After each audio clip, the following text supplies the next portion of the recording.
A proximidade do verán anima a xente a comezar a adestrar. Hai unha tendencia a coidarse máis en xeral e a realizar exercicio, sendo unha das opcións máis elixidas. Os días son máis longos e o sol comeza a protagonizalos.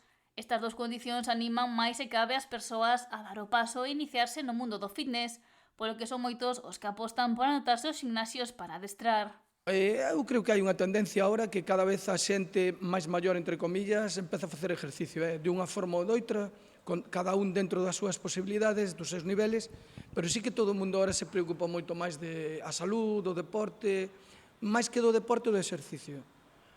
Un dos freos que ten a xente para non comezar no gimnasio é a falta de coñecementos, pero no seu caso acompañan as persoas ao longo do proceso, ofertando adestramentos creados de forma individual. Adaptamos un pouquiño o tema da edad, un pouquiño tamén o que queren en conxunto. Hai xente que quer facer oposicións, xente que só quer por mantenimento, deporte en xeral, musculación, halterofilia, tonificación, un pouquiño de todo. A verdad que estamos en un momento interesante, contentos, funcionando. Bueno, a verdad que son moitos anos e isto sigue como o primeiro día. Apunta que nesta época os deportistas a xente que comeza anímase para prepararse mellor físicamente co verán ás portas.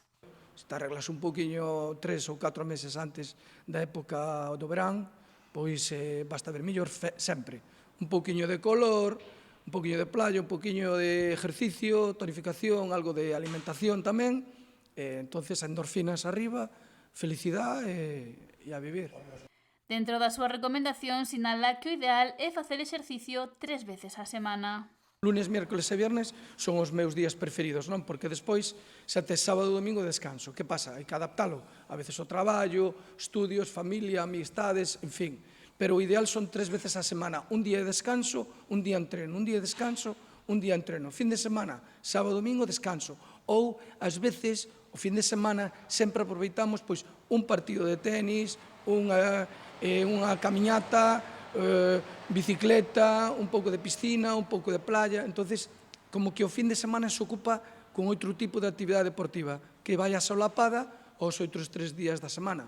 Ou 2 ou 4, hai xente que entrena os 5 de lunes a viernes, ou incluso sábados. Nós tamén abrimos o sábado pola mañán. Aínda que sostén que para mantemento o mellor é exercitarse e traballar o músculo durante 1 hora e media 3 días á semana. Téndese a falar de que o tema da tonificación con peso, que non é boa, que é mellor a bicicleta, o típico, o cardiovascular, pero eso non estou de acordo, e a tendencias últimas tampouco. Traballar o músculo é moi bo, incluso a veces é mellor que o cardiovascular. Traballar directamente o músculo, vai directamente, cada músculo traballa, e traballa dunha forma distinta, entonces todos os músculos van ben. Se ti colles unha bicicleta, vas traballar máis pernas. Se colles unha elíptica, vale, traballas, pero non é igual. Na musculación, na tonificación, vas cada máquina a cada grupo muscular. Empezas pernas, gemelos, cuádriceps, femorales, en fin, así todo. Ademais, son exercicios que se poden adaptar ás circunstancias de cada persoa. Aí despois vai cada un. Oye, unha persona que tuvo, por exemplo, un problema de columna vertebral, sabemos que este ejercicio, no. Vas equilibrando e cada un hai que buscarlle un plan totalmente distinto de uns a outros. Nós buscamos o plan, sí. Outro punto a ter en conta é a alimentación. Apunta que cada vez a xente coñece máis que consumir e que non para manterse en forma, pero sempre buscando equilibrio. Sábado, domingo, incluso o viernes á noite, sempre permitirte un lujo, entre comillas, un lujo, quer dizer, pois unha hamburguesa, unha pizza, que darlle tamén un pouco de gusto ao corpo, non? Sabes? E xogar un pouquiño con eso.